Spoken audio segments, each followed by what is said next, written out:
Welcome to a special post-game edition of This Week in Auburn Sports. I'm Plainsman Sports Editor Eric Wallace, joined by Plainsman Sports Reporter David McKinney.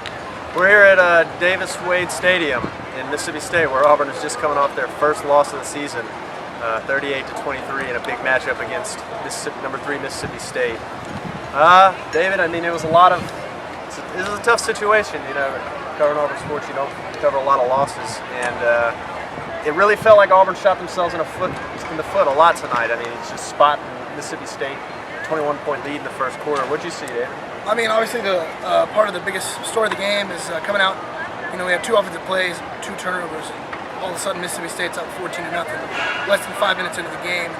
You know, it's tough to come back from something like that, and then we start trying to come back, and we're getting there, and we're inching our way back, and we're making mistakes. Late in the fourth quarter, Ricardo Lewis fumbles the kick return. Yeah. Fumbles the kick return. They go up. They get another touchdown. Get them to 38. Sammy Coates steps out of the back of the end zone. Doesn't have field awareness. Yeah. Catches a touchdown. It's called back. And and we've seen a couple of Nick Marshall. He had a couple passes get batted up in the air and get picked off. We've seen that a little bit this year. But I think probably one of the most surprising things was Duke Williams fumbling on that first drive. Yeah, Duke's been a consistent player this year. You know, he had a good game today. 2 touchdowns, over 100 yards receiving. But that fumble was definitely a big issue. Absolutely. That was one of the more unexpected things that I got from this game. Another issue Auburn ran into was Mississippi State's furious red zone defense. The Bulldogs really kept the Tigers in check and forced several field goal attempts, one of which Daniel Carlson was not able to convert. After the game, a lot of the players talked about how the Bulldog defense was really, closing down the field and not leaving a lot of spaces for them to open up in the red zone.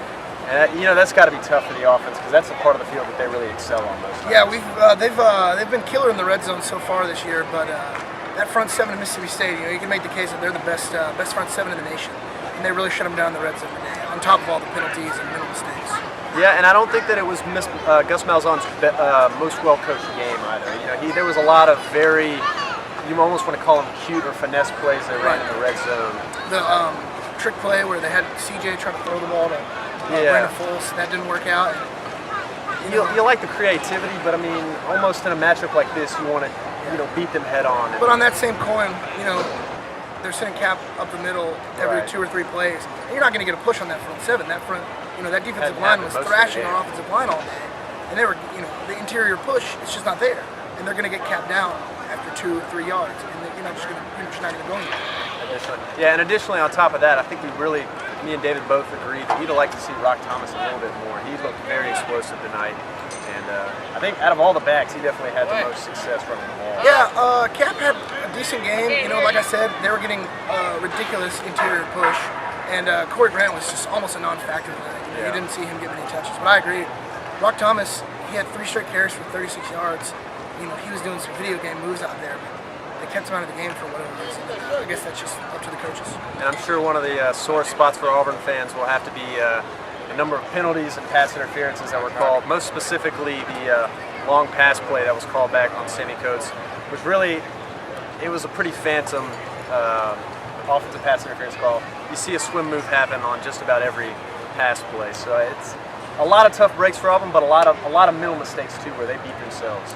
Yeah, it was a ticky-tacky call. A 68-yard play, hits him in stride, gets down to the 2-yard line, then it calls back, pushes them back to their own 20-yard line. So, stuff like that. That's not how you win It's not how you win an SEC West matchup, especially not how you win a top 3 matchup. Not an easy loss by any means, but if we've seen anything from last year, Gus Malzahn and company know pretty well how to bounce back from a loss. So we'll see if they're able to translate this into future success like they were last year. Until next time, this has been This Week in Auburn Sports from Starkville.